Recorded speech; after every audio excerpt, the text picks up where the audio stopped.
अब शुरू होने जा रहा है देश का सबसे बड़ा मुकदमा, आपकी अदालत, रजत शर्मा के साथ।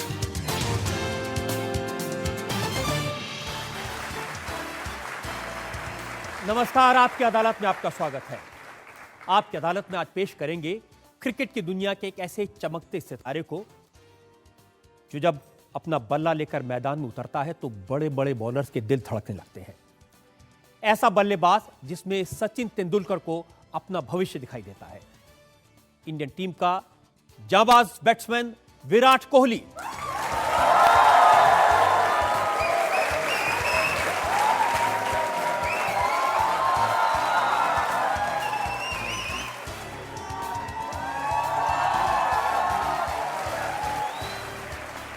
और विराट कोहली के इस स्पेशल शो के लिए हमने जज के तौर पर आमंत्रित किया है पूर्व टेस्ट क्रिकेटर यशपाल शर्मा को।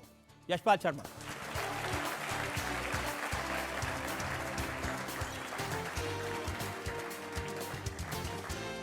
और इससे पहले कि आपकी अदालत में आज का मुकदमा शुरू करें, आज के जज यशपाल शर्मा की इजाजत चाहेंगे आज की कार्रवाई शुरू करने के लिए। इजाजत है, अदालत की कार्रवाई शुरू की जाए। तो मुकदमा शुरू होता है। आपकी अदालत में पहला इल्जाम विराट कोहली पर। आपकी अदालत में क्रिकेट स्टार विराट कोहली पर आरोप है कि ये जरूरत से ज्यादा एग्रेशन दिखाते हैं। विराट, जब आप मैदान में उतरते हैं तो जो बॉलर्स हैं उनके दिल जरा जोर जोर से धड़कने लगते हैं। मुझे ध्यान है श्रीलंका में आपने इतनी पिटाई की थी मलिंगा की, वो अभी तक सदमे में है। नहीं सर, हम तो कोशिश यही रहती है फील्ड पे जाते हैं तो अच्छे से अच्छा परफॉर्मेंस दें, और एटीट्यूड सही होना बहुत ज़रूरी है क्रिकेट फील्ड पे अगर आपको सक्सीड करना है तो मैं इसमें बिलीव करता हूँ कि अगर आपका एटीट्यूड ठीक है तो आप किसी भी सिचुएशन को टैकल कर सकते हैं। तो वो मेरे लिए एक चीज़ बहुत मैटर करती है। ये आपका एटीट्यूड तो एग्रेसिव है, लेकिन उसकी वजह से जो दूसरों को नुकसान होता है। सईद अजमल, अब सईद अजमल की एशिया कप में इतनी पिटाई की थी, मैंने सुना कि उनको रात में बुरे बुरे सपने आते हैं विराट कोहली।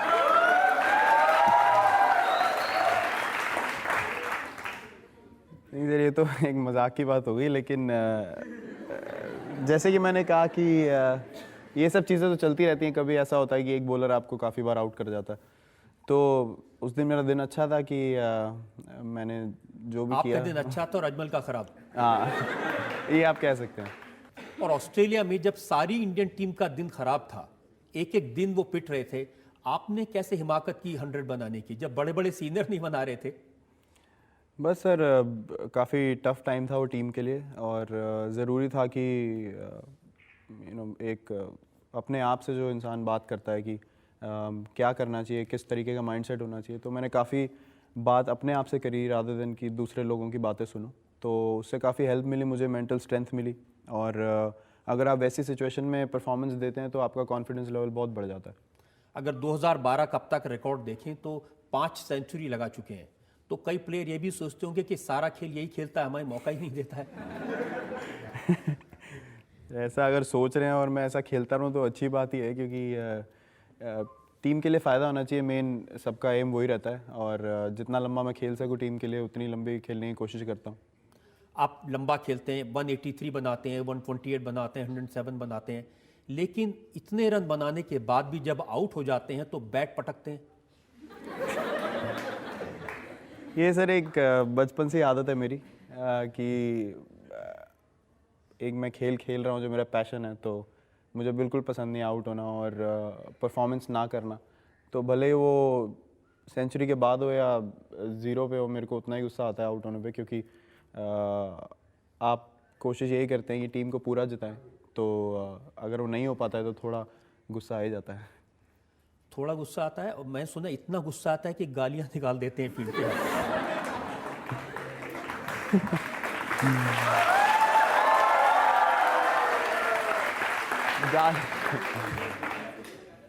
गालियां सर 1-2 बार निकल गई मुंह से,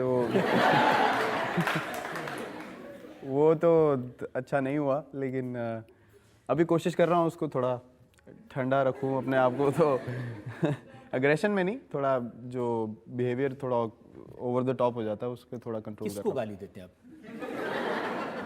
पता नहीं सर, निकल जाती है वो, किसी की तरफ नहीं होती, बस निकल जाती है मुंह से। बचपन से ही आदत है कि अभी ही गाली देते हैं?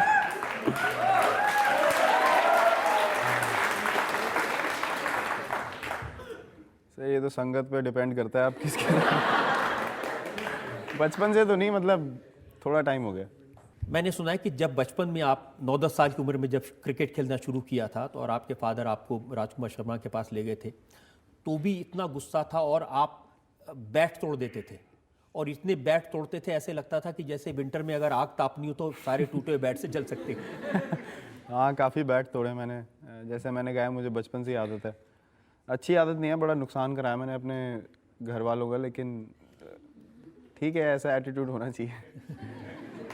तो जब बैट तोड़ते रहते तो खर्चा काफ़ी होता होगा, कहाँ से लाते थे? हाँ, खर्चा होता ही था, काफ़ी प्रॉब्लम होती थी सामान लेने में कभी कभी, लेकिन फिर मुझे मेरे कोच राजकुमार शर्मा ने कॉन्ट्रैक्ट दिलाया, BDM जो कंपनी है मेरठ में, उनसे। तो उन्होंने फिर मुझे सामान देना शुरू किया जब मैं 14 साल का था तब से। तो उन्होंने मेरी काफ़ी हेल्प करी इनिशियली। वो आपको बैट देते रहे और आप बैट तोड़ते रहे? नहीं, उसके बाद जब उन्होंने बोला कि आपको साल में 2 ही बैट मिलेंगे, तो फिर मैंने थोड़ा ध्यान रखना शुरू किया, तो मैंने तोड़ने बंद कर दिए।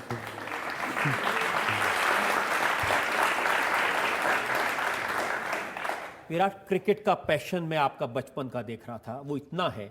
और एक इंसिडेंट मैंने देखा कि 17 साल की उम्र में, 19 दिसंबर की बात है, जब आपके फादर की डेथ हुई और आप आधी इनिंग खेल रहे थे, आपने इनिंग पूरी की। वो एक ऐसा इंसिडेंट है जो काफ़ी मेरी ज़िंदगी में बहुत मायने रखता है, क्योंकि काफ़ी कुछ सीखा मैंने उस इंसिडेंट से, और प्रॉबेबली अभी तक मेरी ज़िंदगी का सबसे वो टफ़ टाइम था। लेकिन पता नहीं मुझे क्या फीलिंग हुआ कि मतलब मुझे जाके खेलना चाहिए। मैंने अपने घर वालों क्या से हुआ? पूछा। आप जो दर्शक हैं उनके लिए बहुत इंस्पायर करने वाली चीज़ हो सकती है, अगर आप उनको पूरी बात बताएं।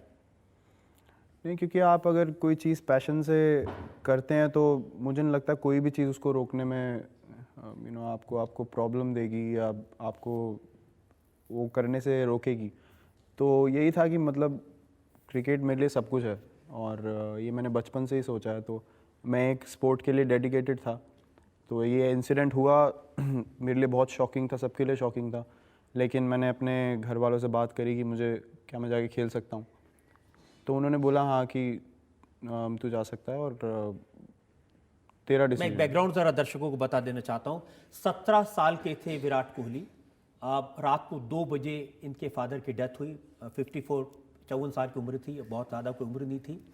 और तब ये पारी खेल रहे थे दिल्ली की तरफ रणजी ट्रॉफी में। 40 रन ये बना चुके थे, और अगले दिन जो विराट ने बताया कि सुबह जाके इन्होंने अपनी पारी को कंटिन्यू किया।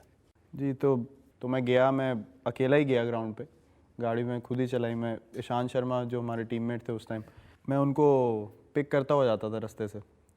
तो रोज़ मतलब मेरा नॉर्मल बिहेवियर बहुत मजाकिया रहता था। तो उस दिन मैं शॉक में था, मैंने कुछ नहीं बोला।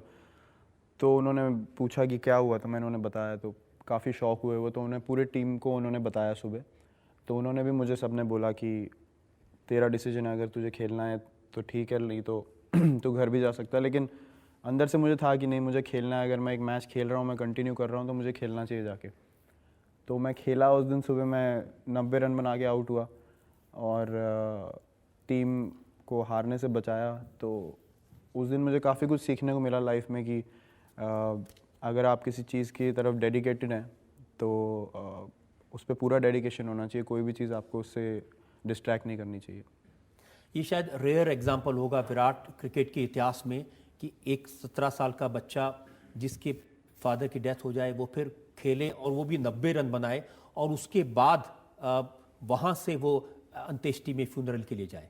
हाँ, मैच ख़त्म होने के बाद मैं फ्यूनरल के लिए गया था, और मतलब मुझे पूरे दिन समझ नहीं आया कि हुआ क्या मेरे साथ। सिर्फ मैं उसी टाइम में सेंस में था जब मैं क्रिकेट खेल रहा था। उसके अलावा मुझे कोई होश नहीं थी कि मतलब क्या हो रहा है मेरे साथ आसपास। तो जैसे मैंने कहा, काफ़ी टफ़ टाइम था मेरे लिए, और काफ़ी उस चीज़ से मुझे आज भी कॉन्फिडेंस मिलता है जब मैं सोचता हूँ कि अगर कोई सिचुएशन में मैं फंस जाता हूँ तो उस टाइम को याद करता हूँ कि जो टफेस्ट सिचुएशन थी मेरी लाइफ में, मैंने उसको कैसे हैंडल किया। तो उससे काफ़ी मुझे स्ट्रेंथ मिलती है। बिल्कुल आपने बहुत अच्छी बात कही। सबसे डिफिकल्ट सिचुएशन आपने अपनी ज़िंदगी की हैंडल कर ली। मुझे लगता है कि अब देश के लिए जब भी मुश्किल सिचुएशन आएगी तो विराट कोहली उसको हेल्प कर सकेगा। होपफुली मैं आई विश कि मैं कर सकूं।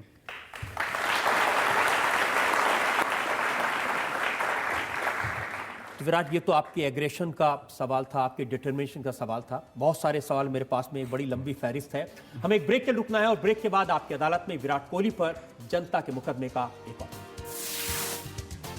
क्या रोल होता है वाइस कैप्टन का? आप सीख सकते हैं फील्ड पे कैप्टन क्या कर रहा है, स्ट्रैटेजीज, सिचुएशंस को हैंडल करना। तो ये तो नहीं कि धोनी से इन सीखते सीखते आपने सोचा कि मैं इनको रिप्लेस कर दूंगा थोड़े दिन में।